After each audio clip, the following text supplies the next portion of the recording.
큰 타이틀 한번 읽어볼까요? 시작. 새가족 초청주일. 뭐 읽으시려고 그랬어요? 하나님 이거 읽으려고 그랬어요.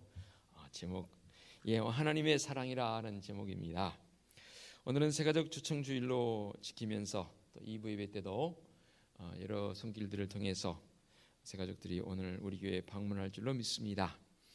말씀을 시작하면서 여러분들에게 늘 제가 자주 질문 드렸던 질문으로 시작합니다. 여러분 행복하십니까? 진짜로요? 얼마나 행복하세요? 이만큼 행복하세요? 언제 행복하세요? 얼마 전에 제가 가르쳐 놨어요. 알 텐데 언제 행복한? 내일 행복해요? 모레 행복할 거예요? 지금 행복해야 돼. 지금 행복하지 않으면 내일 행복할 수도 있겠지만 내일 행복하기가 쉽지 않더라고요. 지금 내 마음이 행복해야 돼요. 어느 만큼? 하늘만큼 땅만큼. 그만큼 행복한 믿음의 성도들 되는 줄로 믿습니다. 이런 행복한 믿음의 성도들의 바른 신앙적 고백이 있었으면 좋겠습니다. 왜 우리가 행복할까? 그 이유는 딱 한 가지입니다. 하나님의 은혜가 우리에게 임했기 때문입니다. 그러면 그 하나님의 은혜가 뭔가? 바로 구원입니다. 하나님의 나라를 우리에게 선물로 주셨지요. 이 구원 또는 영생이라고 표현하는데요. 이 구원과 영생을 얻는 것을 우리는 우리의 힘으로나 어떤 공로로나 돈으로나 노력으로 되는 게 아닙니다. 우리 어렸을 때 많이 찬양했지 않습니까? 돈으로도 못 가요. 힘세도 못 가요. 그 하나님의 나라는 뭘로 간다고요? 믿음으로 가는 나라라고 얼마나 많이 우리가 찬양했는지 모릅니다. 저도 교회 학교 다니면서 씩씩하게 찬양했던 기억이 지금도 생생합니다. 하나님께서 사랑하는 사람에게 주시는 선물이 바로 이 은혜로 말미암아 주신 선물인데 구원이며 영생입니다. 우리가 잘 알고 있는 에베소 2장 8절 말씀, 오늘 찬양 예배 때도 또 한번 설교하겠지만 너희는 그 은혜에 의하여 믿음으로 말미암아 구원을 얻었나니 이것이 너희에게서 난 것이 아니요 누구의 선물이라고요? 하나님의 선물이라. 선물이 내 것이 되려면 어떻게 한다고 그랬어요? 받아야 된다고 그랬잖아요. 내가 여러분들에게 선물을 하나씩 준비해서 나눠줄 때 목사님 싫어요, 저는 안 받을래요. 그러면 그것은 내 것이 안 되지요. 드릴 때 누구든 선물이라고 가져왔을 때 그 선물이 내 것이 되려면 반드시 그것을 받아야 합니다.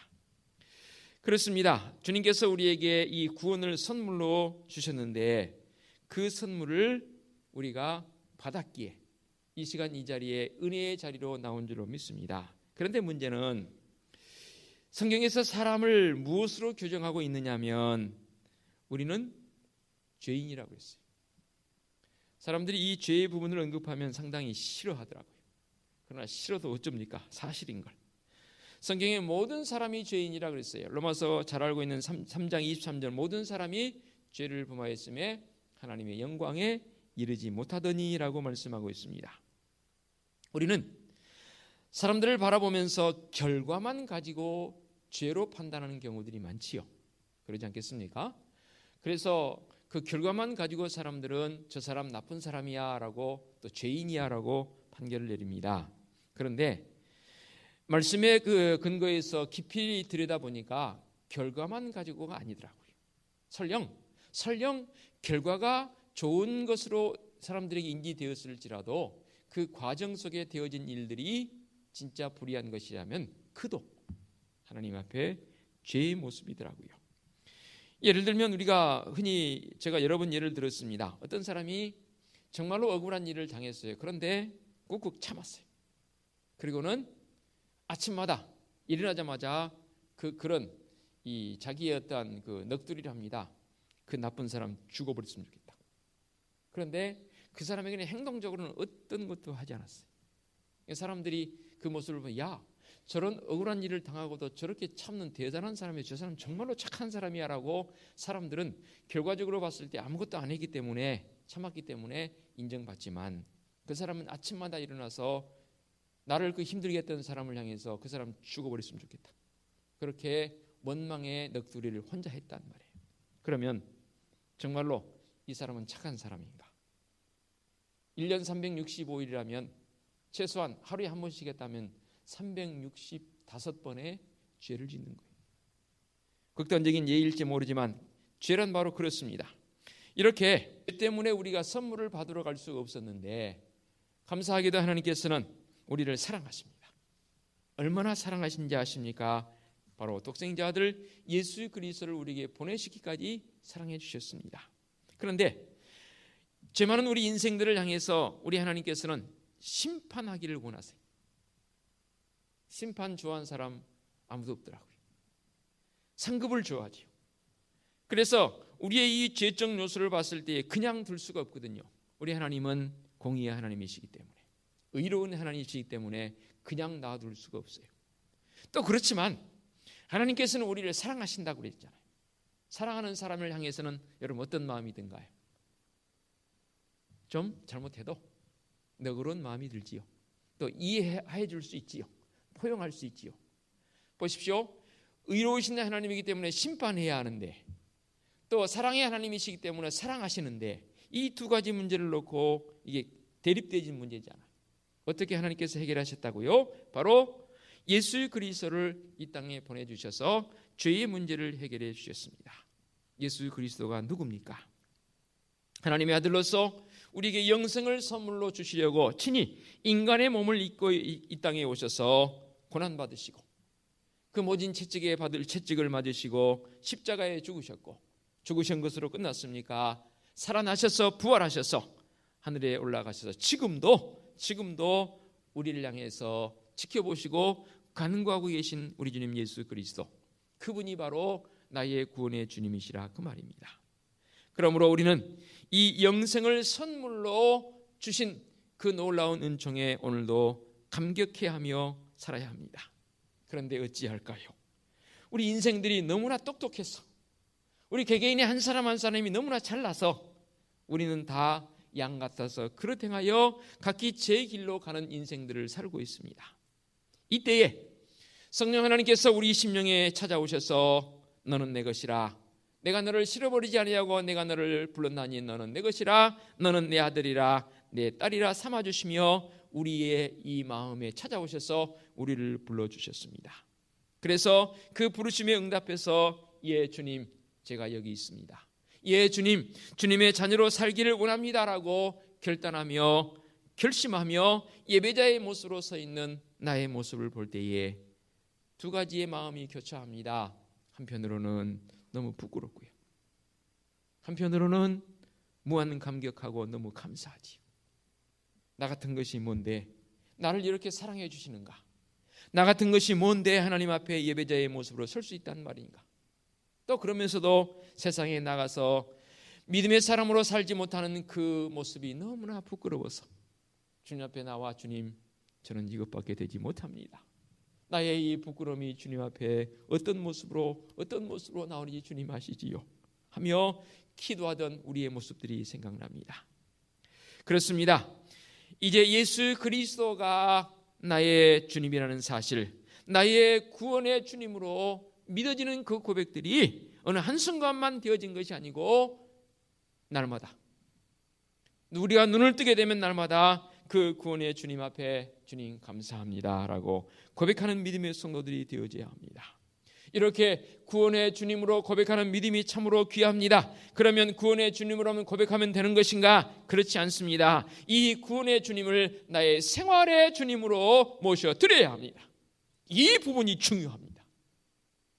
언제부터인가 우리 한국교회에 예수 그리스도를 믿는 구원의 감격은 차고 넘치는데 그 예수 그리스도를 나의 생활의 주님으로 모셔드리지 않습니다. 믿음 따로 생활 따로입니다. 아니지요. 믿음을 가졌다면 우리의 생활도 동반되어져야 합니다. 예수님을 나의 생활의 주님으로 모신다는 뜻이 무엇입니까? 바로 주님께서 좋아하는 일은 나도 좋아하고 주님께서 싫어하는 일은 나도 싫어하는 그 믿음의 고백과 함께 나의 행동이 그런 모습으로 나아가야 합니다. 우리 주님께서 이 모습을 보시면 얼마나 격노하실까, 또 가슴 아파하실까, 얼마나 싫어하실까. 우리가 한 번쯤 혹여 내 삶에서 불의한 일들이 내 앞에 닥쳐오거든 정말로 믿음의 사람이라면 그 문제를 가지고 고민해야 합니다. 주님, 제가 이것을 해야 하나요? 그것이 설령 내게 불이 어마어마한 불이익이 다가온다 할지라도 우리 하나님께서, 우리 주님께서 싫어하는 일이라면 내 목숨을 내놓은 일이 있을지라도 과감히 아니라고 말할 수 있는, 그리고 뒤돌아설 수 있는 믿음의 성도들의 결단, 이게 바로 예수님을 나의 생활의 주로 모셔드리는 믿음의 성도들의 삶이 되는 것이지요. 그런데 이 생활적 모습, 행동적 모습에 더 힘있게 설교되어질 때에 성도들의 마음속에 은근히 부담을 갖는다고 그러더라고요. 정말로 그런가요? 부담이 아니라 우리의 이 연약함 때문에 말씀을 통해서 나를 깨우쳐 주시는구나 라고 생각하며 새롭게 결단해 나가는 믿음의 성도들의 모습이 되었으면 참으로 좋겠습니다. 보십시오. 예수 그리스도를 나의 구원의 주님으로 섬기는 것, 첫 번째라고 했습니다. 두 번째로 예수님을 나의 생활의 주로 모셔드려야 합니다. 그 다음은 하나님을 아버지로 모셔야 합니다. 이게 믿음을 처음 가진 사람들이 헷갈려하는 부분 중에 하나입니다. 아버지는 뭐고 주님은 뭐고 예수님은 뭐냐, 이런 부분 속에서 많이 헷갈려하지만 기존 믿음의 성도들은 헷갈리지 않을 것입니다. 하나님을 아버지로 모신다는 말이 무슨 말입니까? 예수님을 모시면 예수님 안에 있는 생명, 성령 하나님이 내 속에 들어오셔서 나의 이 입술을 통해서 나를 지으신 그 하나님을 나의 아버지로 고백하게 되는 놀라운 은혜가 있다, 그 말입니다. 그래서 하나님 아버지, 나를 지으신 하나님 아버지라고 아버지를 부를 때에 놀라운 은혜가 있습니다. 내게 더욱 힘이 넘치는 그런 모습을 보게 됩니다. 그렇습니다. 예수 그리스도가 나의 주님이라는 사실, 내가 마음으로 믿어 의에 이르고 입으로 시인하여 구원에 이르는 이 로마서 10장 10절의 말씀처럼 진정한 신앙적 고백이 우리의 삶 속에 늘 차고 넘쳐야 합니다. 이게 저는 그 어느 것보다도 매일 아침마다 믿음의 성도들이 고백해야 할 고백이라고 저는 분명히 믿습니다. 저도 새벽 기도에 나오기에 딱 잠자리에 일어나면 눈 뜨자마자 주님 감사합니다. 오늘 하루도 내게 주어진 이 삶에 얼마나 은혜가 클지 참으로 기대됩니다. 물론 육신적인 아픔도 있을 날이 있어요. 마음이 아픈 날이 있을 수도 있어요. 그러나 그때마다 주님 앞에 다시 고개를 숙이고 두 손을 조아리고 주님, 그럼에도 불구하고 감사합니다. 그럼에도 불구하고 감사합니다 라고 고백하는 그 날과 더러 저도 사람인지라 그런 날이 잊어져 버릴 때가 있습니다. 분주할 때는 눈 뜨자마자 일어나서 일부터 할 때가 있습니다. 이상해요. 그런 날은 더 힘들어요. 내 마음속에 주님 찾아오셔서 나를 이끌어 주옵소서, 나를 예배자로 온전히 세워 주옵소서, 나를 생활의 주님으로 모시고 사는 믿음의 사람으로 세워 주옵소서라고 기도하며 나아갈 때는 참 놀라워요. 하루의 삶이 그렇게 기뻐요. 그렇게 에너지가 넘쳐요. 그런데 그렇지 않을 때는 오늘 내가 왜 이러지라고 나를 돌아보면 그런 고백이 없었더라고요. 과연 여러분은 어떻나요? 이제 제가 여러분에게 수십 번, 수백 번까지는 아닐지 몰라도 아무튼 질문 드렸던 모습, 내가 지금 이 시간 나의 육신의 생명이 끝났을 때 내가 하나님의 나라에 갈 수 있는가? 믿음은 반복이라고 그랬잖아요. 그런데 더 안타까운 사실은 이 질문 속에 어느 때는 자신 있게 대답했는데 어느 날은 그게 흐려지거나 속으로 기어들어가는 형태의 고백이 되더라고요. 아무리 우리의 상황이 어려운 여건이 있을지라도 우리의 이 입술을 통해서 식어지지 아니하고 계속 고백할 것이 뭡니까? 나는 예수 그리스도로 말미암아 하나님 나라에 갈 자격이 있는 하나님의 백성입니다라고 고백할 수 있는 믿음의 성도들의 고백이 되어져야 합니다. 이 고백은 흐려져서 안 되고 어느 날 갑자기 그것이 없어져서 안 되고 주님 나를 부르시는 그날까지 이 고백이 끊이지 말아야 합니다. 아니, 마지막 내 목숨이 끊어진 그 순간까지도 저는 그렇게까지 말하고 싶어요. 내 의식이 없는 그 순간까지도 최소한 내 이 입술을 통해서는 예수 그리스도가 나의 주님이라는 사실에 대해서 변하면 안 됩니다. 결코 변하면 안 됩니다. 그렇다면 이런 예수 그리스도를 믿는 사람들의 성도들의 삶의 형태가 어떤 모습으로 우리에게 다가가야 합니까? 먼저 바른 예배자의 모습이 되었으면 좋겠습니다. 지난 시간에도 제가 분명히 말씀드렸습니다. 여러분, 예배가 회복되지 않은데 여러분의 삶이 회복된다고요? 가짜입니다. 하나님 앞에 바른 예배자의 모습으로 섰으면 좋겠습니다. 가장 먼저는 내 마음이 하나님 앞에 바른 예배자의 모습으로 서기를 원합니다. 또한 더 넓혀본다면 삶이 예배이기를 원합니다. 여러분, 예배의 자리로 나오면서 어디 소풍 가듯이 대충 놀러 가듯이 이 자리에 나오셨습니까? 그런 분은 아무도 없을 것입니다.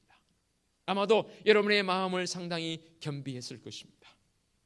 아마도 어젯밤에 잠자기 전부터 내일은 주일이구나, 하나님 앞에 나가서 예배하는 날이구나라고 여러분의 마음을 추스렸을 것입니다. 그리고 아침에 일어나서 씻고 또 여러분의 옷을 입으면서 아마도 여러분의 마음속에 주님을 향한 예배자의 모습으로 여러분을 단장했을 것입니다. 그렇다면 그런 마음으로 주님 앞에 나왔다면 예배하는 이 시간이 정말로 하나님 기뻐하시는 예배의 시간이 되어져야 합니다. 비둘기가 마음이 다른 데 있듯이 나무에 가지에 앉아있지만 마음이 콩밭에 있는 것처럼 그런 우리의 예배가 모습이 돼서는 안 됩니다. 내 몸이 지금 이 자리에 와 있으면 내 마음도 이 자리에서 우리 하나님을 향해서 온전한 예배자의 모습으로 나와야 합니다. 그 예배를 우리 하나님께서 기뻐 받으신 줄로 믿습니다. 그래서 여러분 거듭거듭 말씀드립니다. 예배 시간에 다른 행동하면 안 돼요. 진짜 예배에 집중해야 합니다. 죄송합니다. 젊은 친구들일수록 이 예배 시간에 집중을 잘 안 해요. 이것 때문에 뭐가 그렇게 급한지 그 핸드폰 쳐다보고 계속해서 그것만 하는 사람들이 우리 교회는 없어요. 저 어디 다른 교회가 있더라고요. 뒤에 가서 진짜 제 이 마음에 가서 한 대 때려버리고 싶더라고요. 뒤에서 보면 보여요. 그러지 마십시다. 그러려면 그냥 집에서 하시지. 예배자의 마음으로 겸비하여 바른 예배자의 모습이 되었으면 좋겠습니다. 지금도 우리 하나님께서는 영과 진리로 예배하는 자를 찾으신다라고 요한복음 4장에 말씀하고 있지 않습니까? 영과 진리가 뭡니까? 바로 성령이 임재하는 예배, 예수 그리스도가 중심이 되어지는 예배. 내 마음은 오직 우리 하나님께로 집중되어 있는 믿음의 성도들의 예배, 그 예배를 우리 하나님께서는 기뻐하신 줄로 믿습니다. 그리고 구원의 감격이 있는 사람들이라면 당연히 예배자의 모습과 함께 말씀의 깊이가 있어야죠. 요즘 시대가 얼마나 좋은지 몰라요. 여러분들이 저보다도 훨씬 더 나은 실력을 겸비할 수 있는 자료들이 이 핸드폰 안에 다 들어있습니다. 어플 2개만 받으면 여러분은 정말로 어떠한 신학적 지식을 깊이를 더해갈 수 있는 그 내용들이 이 안에 다 들어있습니다. 그게 뭔지 모르는 분은 제가 개인별로 알려드리겠습니다. 그 어플 하나 받아서 볼 때 예배 드릴 때는 보지 마시고 평소에서 삶 속에서 좀 심심하다 싶으면 꺼내서 보세요. 진짜 저도 많이 꺼내서 보고 물론 제 자료집 제 방에서 보기도 하지만 말씀의 깊이를 더해 보시기 바랍니다. 다독 많이 읽으시고 또 많이 연구하시고 그리고 많이 묵상해야 합니다. 문제는 우리가 묵상하지 않는 데 있습니다. 시편에 보면은 시편 기자들이 고백한 가운데 여호와의 말씀을 주야로 묵상하는도다라고 했던 부분이 읊조린다라는 표현으로 나옵니다. 이 읊조린다는 말은 원래적 본문의 내용을 보니까 내가 입술을 통해서 읽는, 그러니까 소리내어 읽는 형태의 모습을 읊조린다라고 해석을 했더라고요. 예를 들면 하나님이 세상을 이처럼 사랑하사 독생자를 주셨으니 이런 성경 구절을 대면 내가 외워지는 내용들을 내가 입으로 고백하는 것도 읊조리는 것이지만 성경을 읽을 때에 큰 소리 아닌 소리내어 읽는 형태도 읊조린다라고 해석을 했어요. 왜 그럴까요? 우리 뇌는 눈으로 보고 해서 인지하는 것보다는 소리로 인지하는 것이 더 훨씬 양이 많다고 그래요. 그래서 모든 언어를 공부할 때는 반드시 속으로 하는 것보다는 밖으로 고백하여 소리내어야 합니다. 심지어 내 뇌가 내 소리를 듣고도 더 인지한다는 거예요. 그래서 말씀을 우리가 다독하고 눈으로 정독해서 읽는 것도 중요하겠지만 때로는 내 입술을 벌려서 소리내어 그렇다고 막 시끄럽게 옆사람까지 들리도록 읽을 소리 아닙니다. 뭐 그렇게 읽을 분위기가 되면 읽어야지 뭐. 그러나 내 소리를 내서 목청을 내서 읽을 수 있는 방법도 말씀 읽는 방법 중에 하나라고 여러분이 소개를 하더라고요. 과연 여러분은 말씀을 얼마나 읽고 있습니까? 얼마나 접하고 있습니까? 최소한 우리에게 주신 이 성경 말씀 정말로 여러분들이 일어나서 생활 중에 잠들기 전에 최소한 말씀도 읽고 그 말씀의 깊이를 더해갈 수 있는 믿음의 성들이 모습이 되어져야 합니다. 왜냐하면 말씀이 있는 곳에 주의 영이 있다고 그랬거든요. 말씀의 능력이 없는데 무슨 힘으로 살아갑니까? 말씀은 영의 양식이라고 했잖아요. 밥 먹지 않은데 육신이 어떻게 힘을 얻습니까? 에너지를 얻습니까? 말씀이 내게 먹여줘야, 내가 먹어야 그 말씀을 통해서 영적 에너지를 발휘할 수 있는 믿음의 성들이 되는 줄로 믿습니다. 그렇습니다. 예배자의 모습으로 쓴다는 것, 이제 말씀을 더 깊이 있게 묵상하고 읽고 그것을 내가 먹는다는 것, 그렇다면 기도해야지요. 호흡해야지요. 기도는 영적 호흡이라고 그랬지 않습니까? 그래서 여러분들에게 제가 기도의 5가지 방법론 말씀드렸습니다. 엄지손가락, 검지, 장지, 약지, 새끼손가락 5가지 원리에서 여러분에게 기도를 알려드렸습니다. 이 시간 구체적으로 다루지는 않겠습니다. 중요한 것은 어느 분들은 저게 지금도 목사님 저는 기도할 줄을 몰라요 그러더라고요. 그 기도할 줄을 모르는 것은 기도하는 방법이 무엇인지를 모른다라는 그런 말로도 해석되어지지만 목사님 제가 기도 안 하고 있어요 라는 말로도 제겐 들리더라고요. 왜냐하면 기도라는 게 꼭 유창하게 누구처럼 뭐 문학적 요소를 가지고 뭐 거창하게 이렇게 표현하는 것도 중요하겠지만 내 마음을 담아서 정이 기도할 수 없다면 주님께서 가르쳐준 기도는 여러분 외우잖아요. 주님께서 가르쳐준 기도가 우리의 기도의 가장 모범이잖아요. 그 기도를 모범 삼아서 기도할 때에 우리 하나님께서 그 기도를 들어 응답해 주신 줄로 믿습니다. 우리가 기도할 때 하나님께서는 귀 기울이시거든요. 내가 내 목소리를 발해서 기도할 때도 있고 내 영적 깊이를 대각해서 어느 순간 한 장소를 택해서 묵상하며 깊은 묵상적 기도도 있을 수 있고 또 온 성도들이 한 자리에 모여서 함께 주님 3번 부르고 기도하겠습니다. 주여 주여 부르질 때에 그 기도도 있을 수 있고 기도의 형태는 많단 말이에요. 그러나 이 기도 중에서 기도해야 할 그 이유들은 하나님과 나와의 1:1 관계입니다. 하나님과의 깊은 교제를 위해서 여러분 시간을 할애해야 합니다. 또한 삶이 기도였으면 좋겠습니다. 정말로 분주해서 시간을 할애할 수 없다면 삶의 기도가 되었으면 좋겠고 어느 목사님들은 바쁘니까 더 기도한다는 표현도 저는 읽어봤습니다.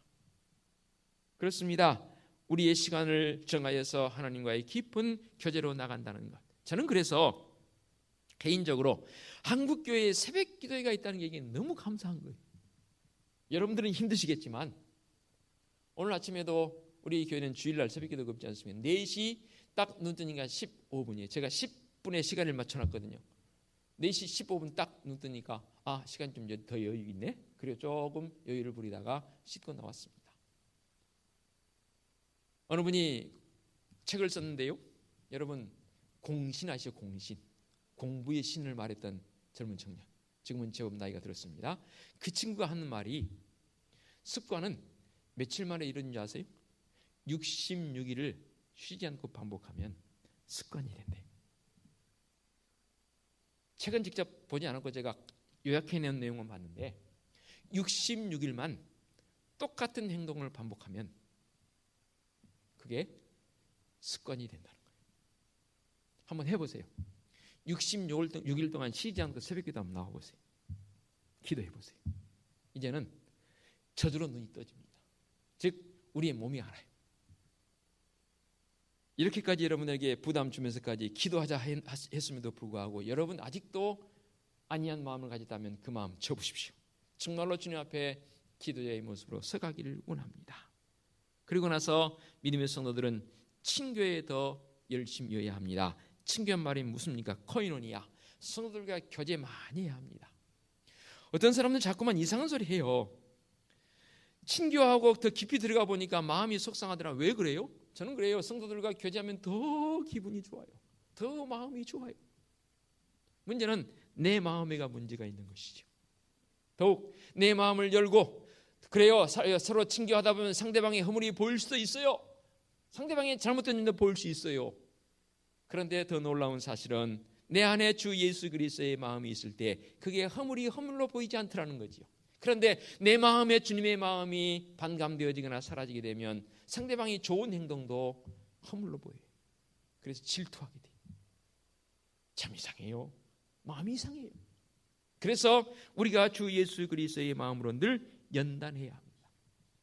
그 마음을 가지고 성도들과 더 깊은 교제가 되었으면 좋겠어요.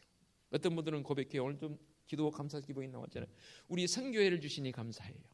우리 구역을 주시니 감사해요. 구역원들과 함께 모일 때마다 설레고 기쁨이 있고 또 나누기를 원하는 그런 마음들, 이 친교적 모습은 우리 성도에게 절대적으로 필요합니다. 그래서 선교회 구역 속해서 선교회 활동 열심히 하셔야 하고요. 구역 활동 열심히 해야 합니다. 그게 바로 친교적 가장 가까운 첫 번째 저는 단추라고 생각이 되어집니다. 그리고 마지막으로 땅끝까지 이르러 복음의 증인되라 말씀하신 그 말씀을 따라서 복음의 증거자들 되시기 바랍니다. 과거에 우리 고구마 전도법 배웠지요. 그 고구마 전도법의 핵심이 뭡니까? 예수 믿으세요라고 누구든 만나면 증거하라는 거예요. 두 번째 만났어요. 아직도 그 사람이 교회를 안 나와요. 그러면 예수 믿으세요라고 말했던 그 기억을 떠올리신다면 이제는 그분을 향해서 지금도 예수 믿으라고 기도하고 있어요. 또는 믿으면 좋습니다. 저는 누구를 위해서, 선생님을 위해서 계속 기도하고 있습니다. 만날 때마다 그분을 향해서 언어적 표현을 조금 달리해 본다면 이상해요. 그 사람이 관심을 가져요. 저 인간이 뭔데 나를 향해서 기도한다고 그러지? 저 인간이 나하고 별 관계도 없는 것 같은데 왜 저러지? 처음에는 사람들이 의아하게 생각했다가 두 번, 세 번 만날 때마다 그러니까 저 사람이 뭔가가 있다. 그리고 사람들은 관심을 갖거든요. 이게 사람과의 관계 속에서 이루어진 일들이거든요. 그래서 전도할 수 있는 매개체가 되어지고, 그래서 또 이렇게 교회에서 특별히 세가족 초청주의라 하면 그때는 가서 오늘 우리 교회에서 아니면 며칠 후에 우리 교회에서 이런 일이 있는데요. 한번 와보시지 않을래요? 그럴 때 그 사람들의 마음이 열리고 와서 복음의 이야기를 듣고 결단하는 그런 은혜가 우리에게 있는 줄로 믿습니다.